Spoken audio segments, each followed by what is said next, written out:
A young man gave his life to Christ from a Muslim background, and his family disowned him. He went to God in prayer and fasting, dry fasting for about 7 days. He was pacing around the church auditorium. If there's a church service, he will sit down, be part of the service. When people go, he keeps pacing around, asking God. Nobody taught him, asking God for wisdom. And on the 6th day, God now said, buy a clipper. Buy what? Now, I hope you know the barbing salons in town are so many that we don't even remember the names. But you see, his own, he had direction. Buy what? And he desired to go to school, so he picked his clipper. Then he began to shave under a mango tree, connected lights.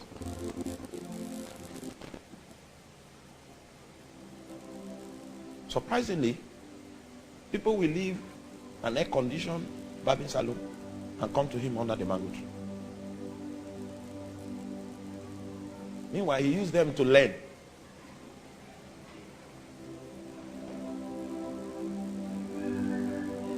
He was under the mango tree when he bought jam from Road Jam, gained admission to a school here, took his clipper to school. You know he paid the school fees with clipper. From 100 level to 400 level with clipper.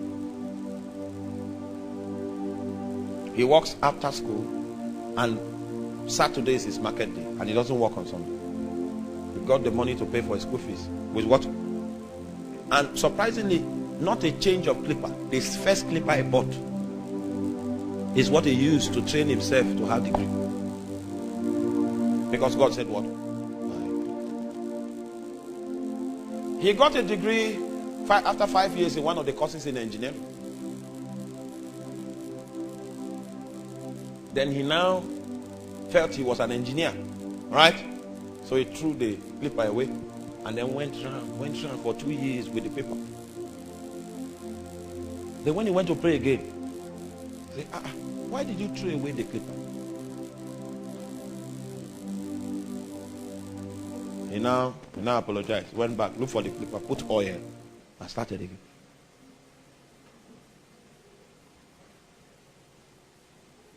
This time, he was able to set up, as long as that guy is shaving hair, he's prospering.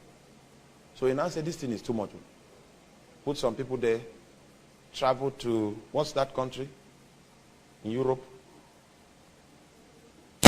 One country in Europe. Went and learned barbing, professional barbing in Europe. When he came back from Europe, there's a way the guy can massage your head, you will sleep. So he will, oh my God. That's the guy now. He has one canister. He will spray, then take razor, break it, put it inside something. When he cuts your hair, it will look as if you are coming out of leather bag. That engineer is still barbing hairs today. After barbing, he will take what they call this aloe vera heat lotion. You rub your hair, then it's as if your hair has, he will do it like this, shake it, you will sleep. For every cut there is 1,000. You need to see guys trooping. 1K for cutting. Those days, some of us will wait here. With when we travel to Lagos that he is an engineer, but God gave him what? A clipper. What do you have in your hand? That was the question God asked Moses. Moses said, rod. And then God now said, and thou shalt take what? This rod in thy hand, wherewith thou shalt do signs. I know you are looking for a job. But God might be asking a different question. What do you have? Where? I just discovered that the price of food this year, if you calculate last year, this year, you will notice that the richest people in the next 2 years to come are people that have a farm. I know you have gone to school, you have done tests, written tests here and there. It might be that your local knowledge of farming, that will be your deliverance. What do you have? Where? In your Now, you may not know, but this teaching, my ability to teach, is not only in the Bible. If I start teaching physics, you understand it. Do you understand? Become serious with what you have. There is none of us here that is empty. You have something in your hand. You cannot see it because God has not shown you. That guy went for 2 years. 2 years to learn barbing. I've forgotten the name of it. He came back with a cream. The cream is 5,000. And they order it from Europe.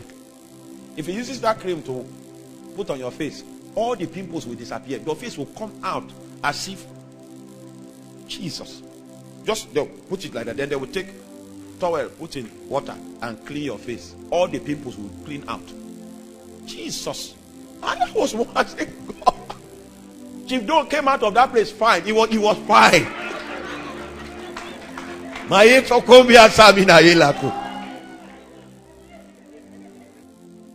Let me stop there.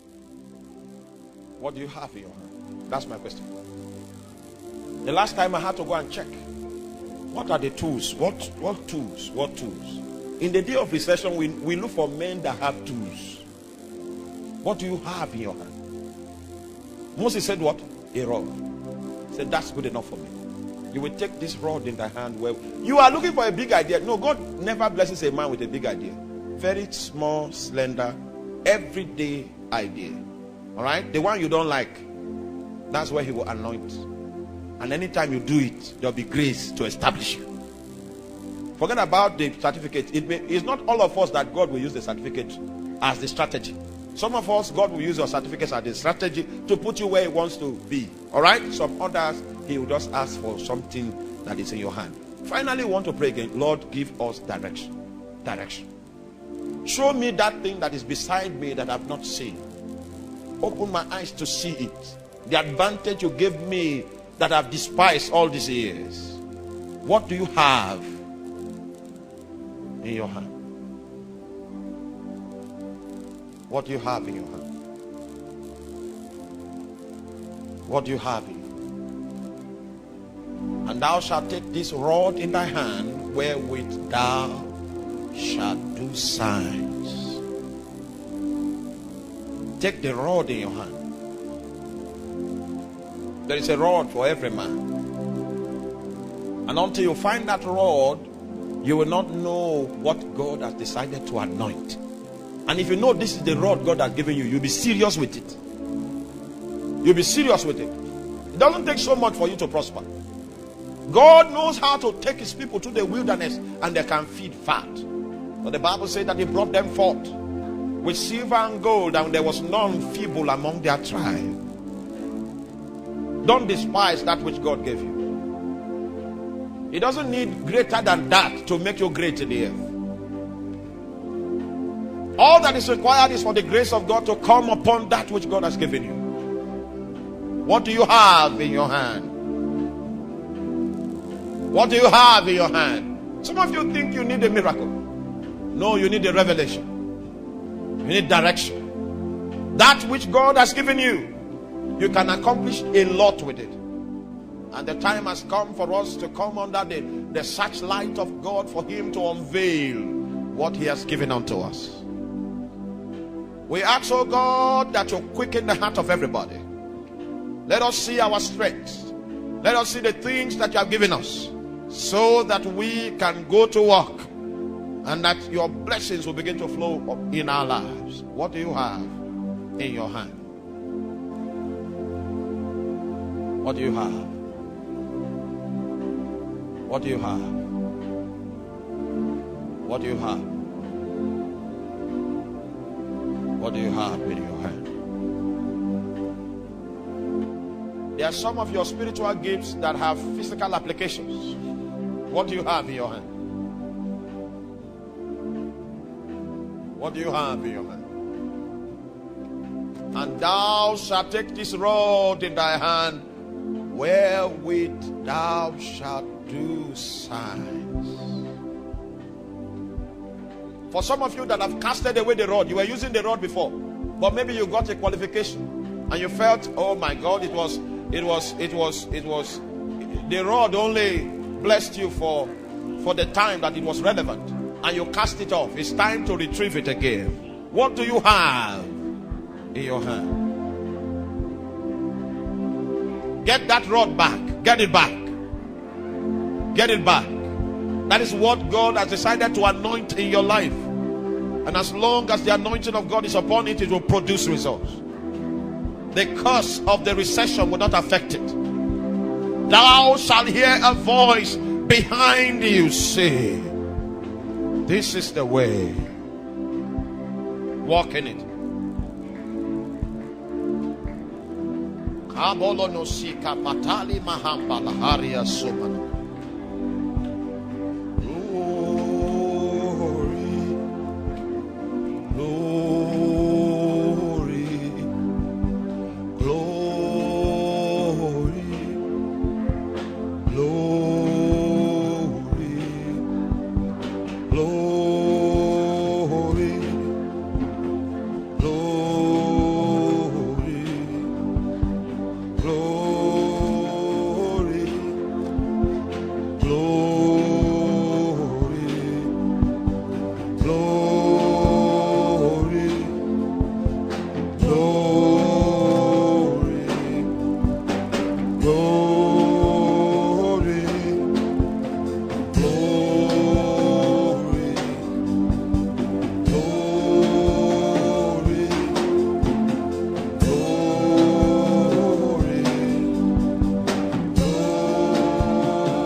An idea from the Holy Ghost. You will hear a voice say, this is the way. Salebogotomina handeli Ebroman salabakana Aitama koperaso baliza mahebelate Sedobregedelu sakuna hambelatu ala kabasaila Eloma Sabarate Koskaminatalia.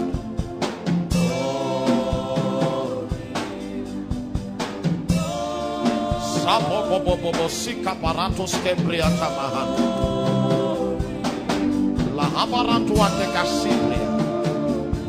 Leko Patani Masombre Sabalato Minakanda. You will hear a voice. Lord, in Jesus' name. Finally, in the story that Barrister read to us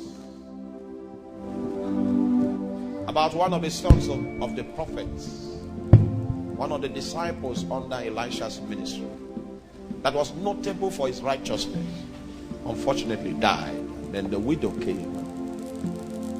Say, you yourself, you are aware of the fact that in the days of his flesh, my husband was a righteous man, but he left a liability. There was a debt condition. The debt was so grievous that it could not be written off as bad debt. You know, there are some debts that can accumulate and it becomes exceptionally grievous, that the man has to take it, look for recourse in another generation, to take the children of the prophet bondage because of that debt. So that debt was a great debt. And there was no question about the man's righteousness. But he left a liability. And his children were being taken captive for an error that happened in a previous generation. And when she beseeched the prophet did what the son of the prophet would have done all the while that he did not do. It was direction. He said, what do you have in the house? Because God will always start with something around. Some of you think it's far away. No. Limit your search. It's always in your hand or in your house. What do you have in your house? I have a cruise of oil. Amayata. That cruise was there when the prophet died, but the debt mounted because there was no direction. It was when direction came that the same tool began to overflow. The debt was cancelled.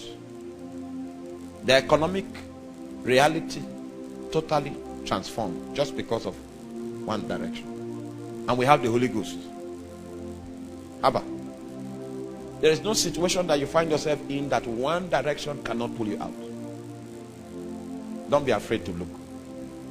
Secure direction from God. Direction that will come once you implement it. You will see that there will be a turnaround. It's the voice of the Spirit that is the difference between a man that is in bondage and a man that is at liberty. What do you have in your house? So I have a small bottle of oil. Then he prophesied. Borrow many vessels. Keep pouring out of it. It will never, as long as there's a vessel, it will keep flowing. Direction. The recession can affect anything, but it will not affect something that God has directed. It will keep flowing as long as there is a vessel. What do you have in your hand? So I brought this little presentation to us so that your prayers can be strategic in this season.